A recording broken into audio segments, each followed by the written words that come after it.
And so today we're going to talk a little bit more about how that practically is expressed, right? So the man is naturally has a tendency towards impersonalism. We know this. You know, you express you open your heart to a man and he starts solving your problem. It's like, that's not why I started talking, you know. And he doesn't get that because, no, I have the solution right here, don't worry. And then the woman has a tendency towards sentimentalism. I mean, getting too absorbed in the emotions and not really moving, but just, yeah. So we're generalizing here because we're talking about all women and all men at one point, but still the principle applies, right? So then if we see a man living on his own, generally he'll be pretty fine, you know, he'll just walk around. I mean, his place where he lives, it'll look like a bomb went off. You know, there'll be pizza boxes, old socks, and everything will just be a mess, except the computer, because that'll be spotless. But he'll be fine with that because he doesn't identify with it. It's just like, yeah, it's my crib, you know. And he'll go out and he'll party with his friends and he'll end up somewhere late in the night, I don't know, you know, with a, yeah, I used the example, he would end up with a mannequin he had stolen somewhere, you know, one of these that is in the shop, and he would insist that they would serve the mannequin first because it's his friend, and you know, and he'll be fine with that. It's completely crazy, erratic behavior, but he's fine with it because, you know, it's just something to do.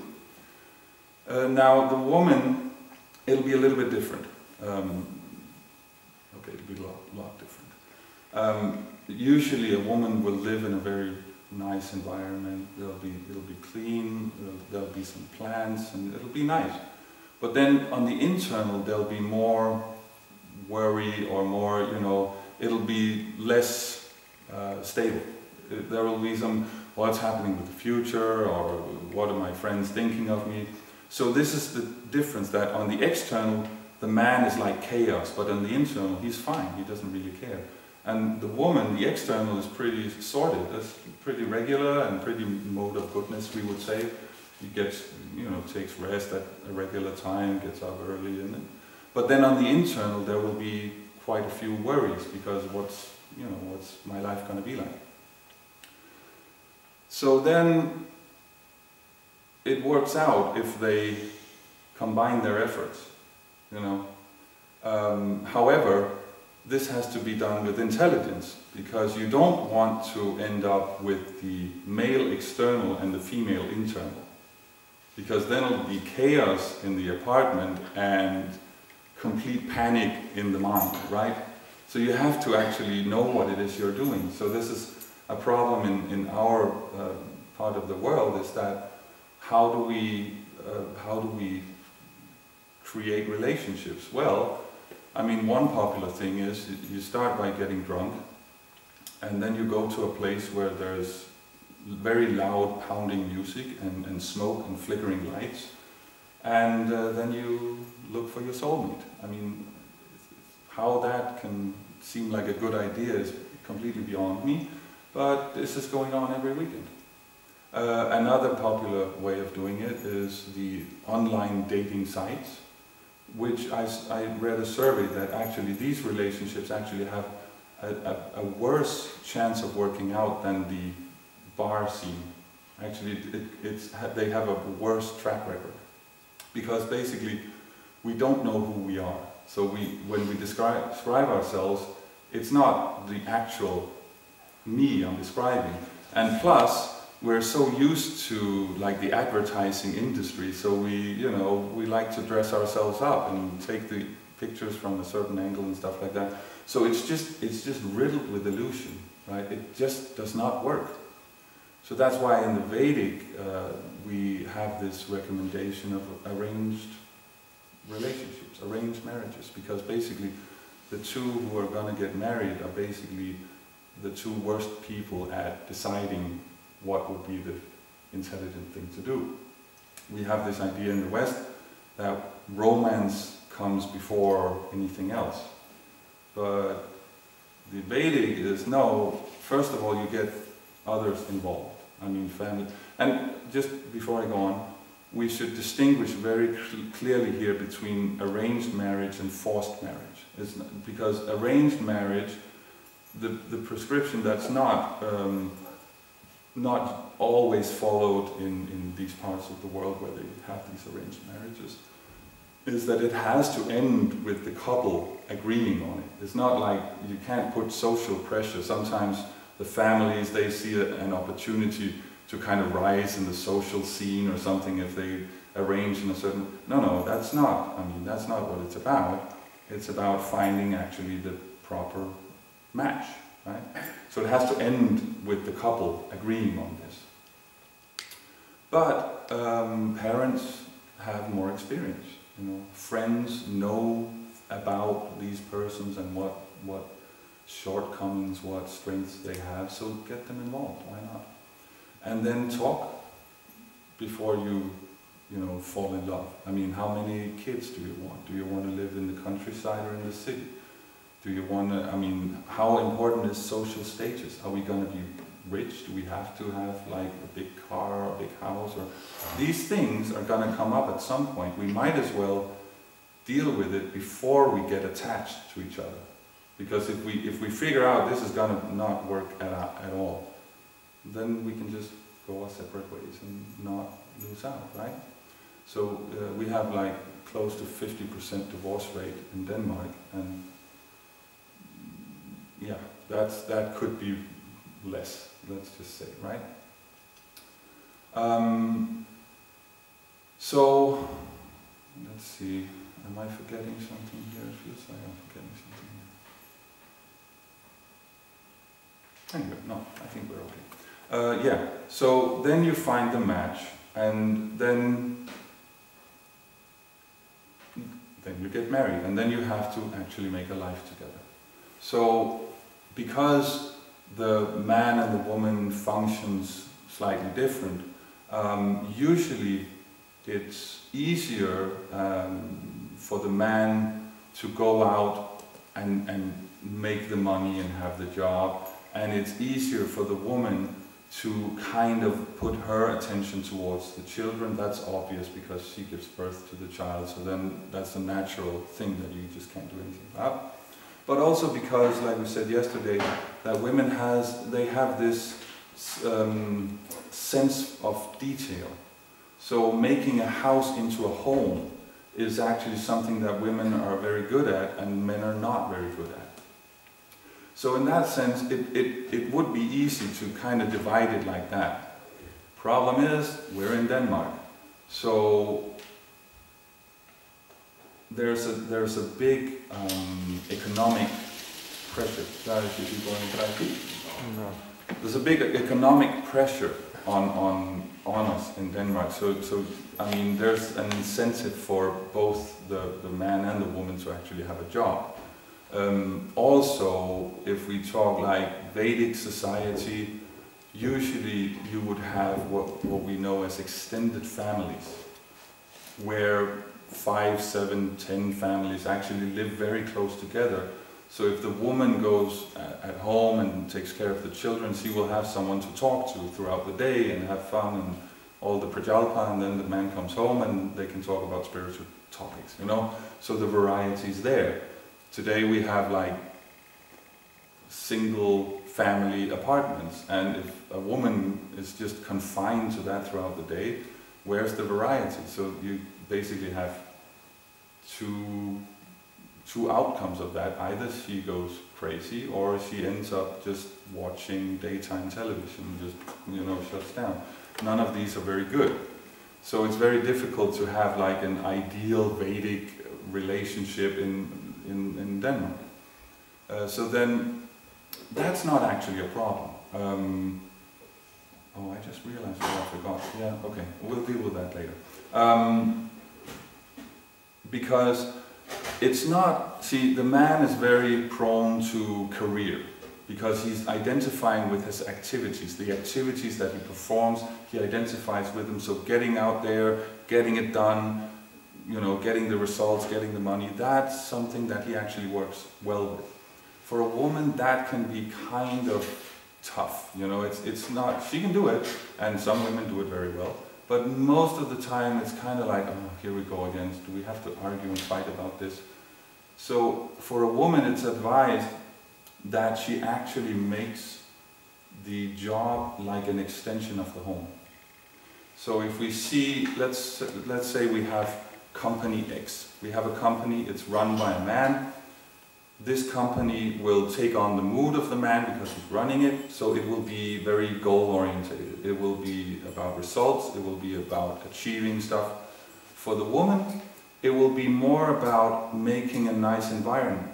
You know, there'll be flowers in the reception, everybody has to talk nice, and on Fridays some masseur comes in and it's very nice. Both can work. I mean, the male model will generally make more money, but the female model will generally have more content employees, right? People will be more happy being there. So the point I'm trying to get at is, if you're engaged in an activity that is, you could say, primarily masculine, if you're a woman, just do it as a woman. Don't try and do it as a man, because if a woman is trying to pretend she's a man, she will mess it up. If a man is pretending to be a woman, he will mess it up.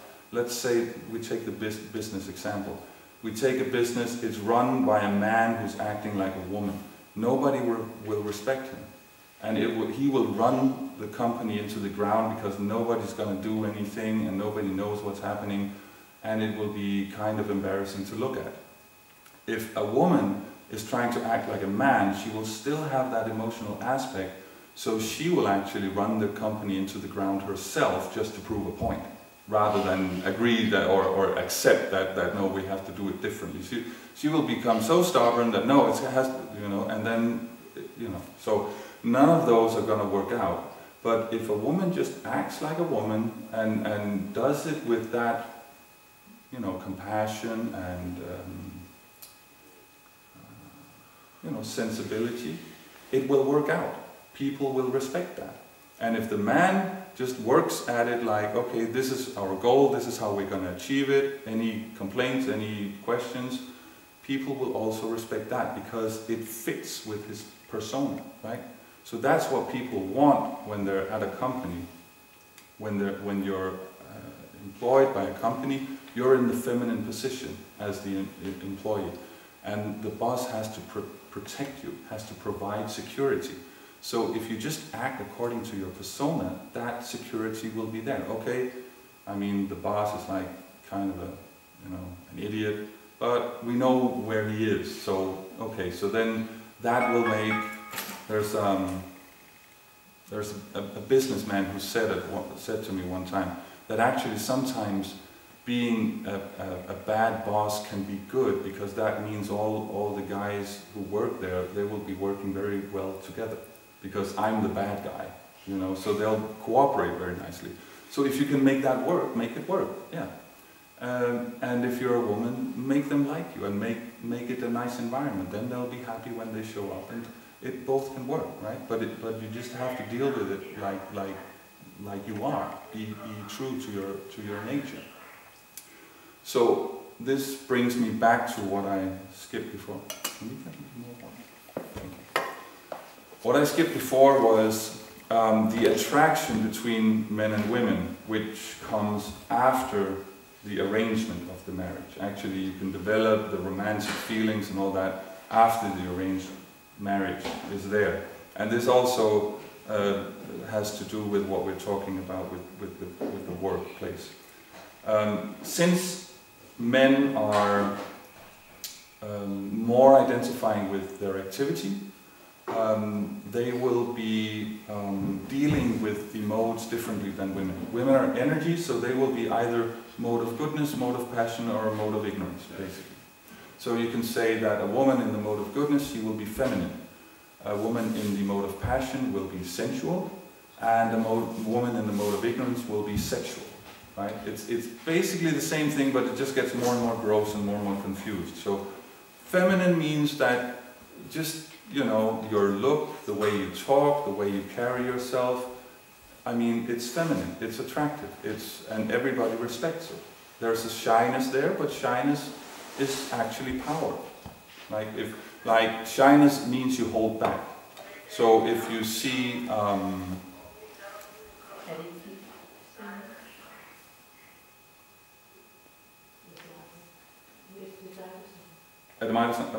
okay, så fortsætter. So basically, if you see like shyness, sometimes is seen as something of less quality, but actually it's of more quality. If you see, shyness means you hold back. So if you see a shop that has cheap knick-knack and touristy items, what does it look like? All the items are out on the street for everyone to see, right? So if you have a shop that sells diamonds and gold and stuff like that, it's back. Some of these really high-class shops, you can't even see it's a shop.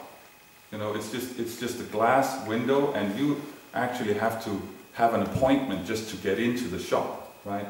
That's actually shyness. That you actually present yourself as valuable because you hold back. So that's femininity. That's where we have the mode of goodness, right? The mode of passion in the sensuality, it will be more directed at the senses. There will be more like outgoing, more laughing and giggling and more expression, you know. And then when you break it down into ignorance, it'll just be like body, you know. I mean, we can see that in this society sometimes, that women are wearing next to nothing. And it's like, I mean, at least for me, that's just not attractive at all. It's supposed to be, but it's not. So that's what ignorance is. It's the world turned upside down. It has the opposite effect. So for a man, because he's identifying more with activity, there's another layer. So there's 4 layers. Mode of goodness means intellect. It means knowledge. It means sense control and self-control, right? That's attractive for a man because it means he will not exploit the woman. So that means that the security is there. If the woman can see that in the man, that means, okay, he can provide for me because he's actually self-controlled. Below that you have the goodness and passion mixed, because passion is always moving. So for the man, because he's engaged in activity, it'll be mixed passion and goodness. So that is, instead of self-control, it's control of the environment. Like, if you have power, if you have influence, if you can convince people. Like, the intellectual, he doesn't actually care if he can convince people. He knows he's right. Whether people like it or not, that doesn't really matter. But for the administrator type, influence is important because that makes things happen. So that's attractive in a different way, because the woman can see that, oh, okay, he makes things happen, so if he is with me, he can make the arrangements happen. Okay. And below that is passion and ignorance, which is expressed through facility, you know, money, basically. Are you rich? You know, that is there's some stability, some security in that. The element of ignorance is because actually being rich doesn't make you happy. It doesn't actually work. I mean, there's some security there, but we see very often that those who are very rich, they have very poor relationships because that ignorance has been translated into, well, if I've provided a nice house, that means my job is done, right? So he forgets the actual relationship. He forgets the reason why we have the house.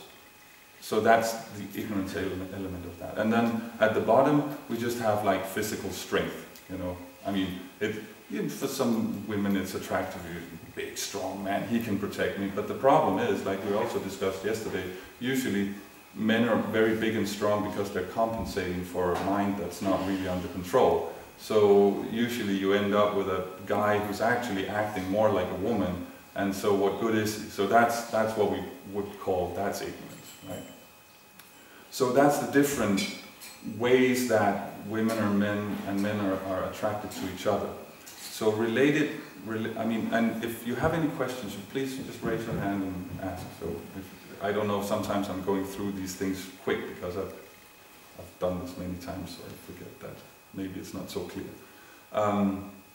So relating back to the workplace, that sometimes we describe women as being in ignorance because there is an element of bodily attachment and stuff like that. But actually that's not the entire truth. Again, we have to balance it out because there's also a Brahminical element to women.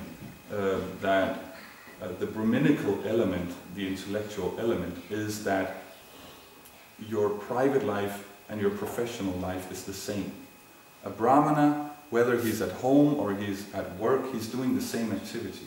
So let's say for an administrator, he goes to work, he deals with all the passion and all the things that are going on, and then he comes home, and then he's actually a different person.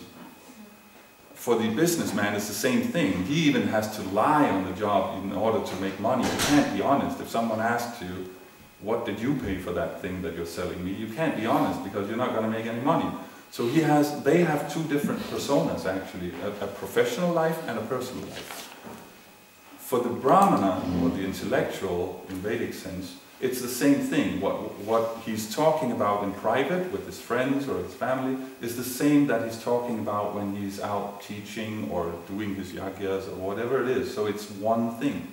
That's the same as the woman. Like we were saying, that the woman should make the workplace as an extension of the home, so it becomes one thing.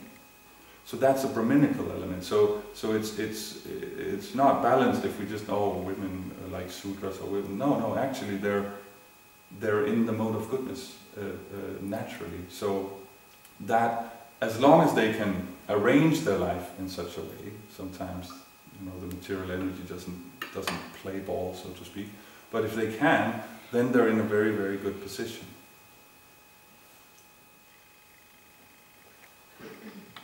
So we should try and match a man and a woman in such a way that the mentality matches, basically, right? Again, in this society we have this attraction to the opposites, like going against your nature. The billionaire and the waitress get married. Oh, it's so romantic, so love conquers all. But let's see, 1 year down the line, what are they going to talk about at dinner, right? Oh, I got a $20 tip today. Okay, I made 200 million breaking up a company. Okay. There's nothing, what's there? What are you going to talk about? So you want to match it up so that there is some relationship that goes beyond just some ignorant idea of romance, right? So we don't really, the Hollywood movies, we don't really think that's not really the valid approach. And again, that's why we recommend arranged marriages, because then it'll be easier to assess what that mentality is. Yeah, so practically you have the home, the man, and again, yeah, we're putting it up like black and white now. The man provides the house, the woman makes it into a home, right? She provides all the details, all the colors are matching, all these things that men have no idea about, and the man can appreciate it. He doesn't know actually what's going on, but he can look at the finished thing and appreciate it, and oh, that's nice. So then that's her domain. It's actually a material relationship, or basically also a spiritual relationship, is always about the woman. It's always about the woman. She decides what room we sit in, she decides what we're going to talk about. That's how it is. That's how Krishna relates to Radharani. They tease each other and have fun and games, but that's also actually a feminine quality, because the feminine quality is variety.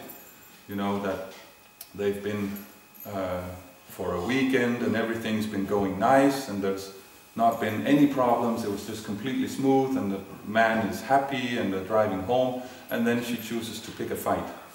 Just really pick a fight. Why? Because it gets boring. If everything's nice, it gets boring, and a woman wants variety, and picking a fight is just one variety of how to have a relationship.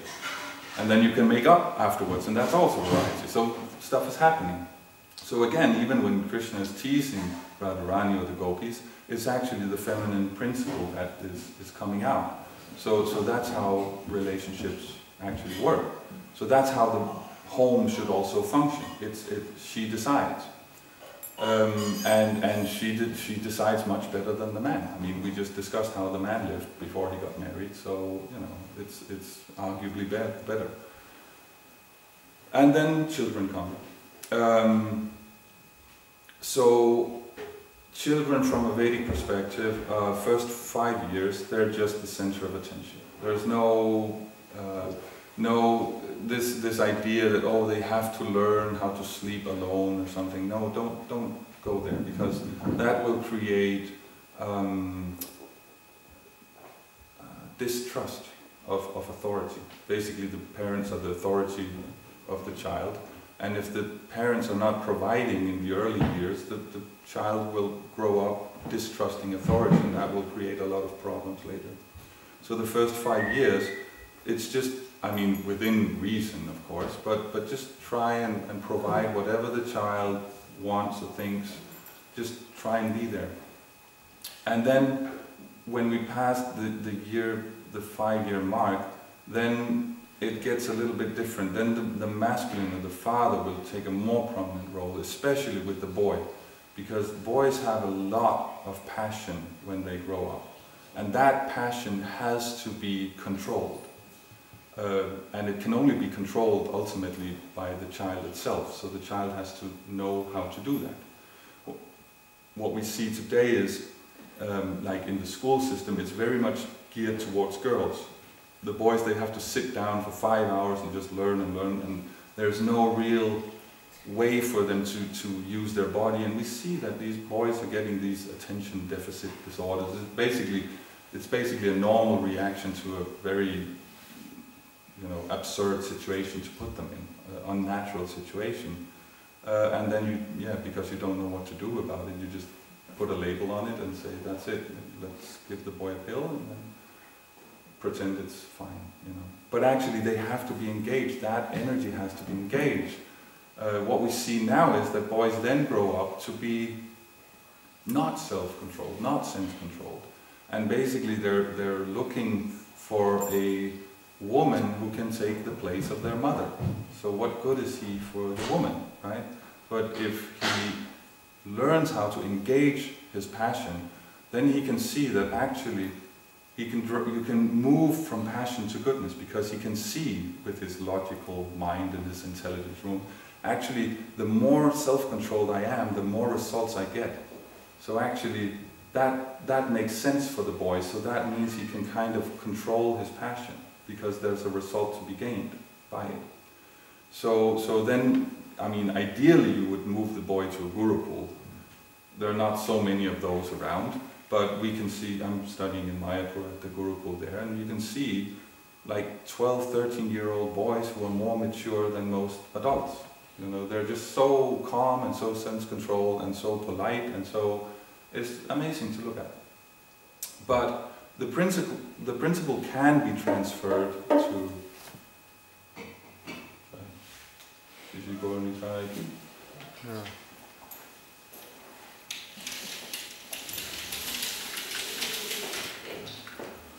So the principle can be transferred into our society. It just has to do with, you have to find some kind of male authority for the child. I mean, the father, ideally, but some in this country or in the West, they're single moms. So then find someone else. I mean, kung fu lessons, something, boxing, whatever it is. It has to be a little bit rough. It has to be somewhere where he can engage that passion, right? He needs training. For girls, it's not so important, because the training, they can kind of get it on their own. Women are more intelligent.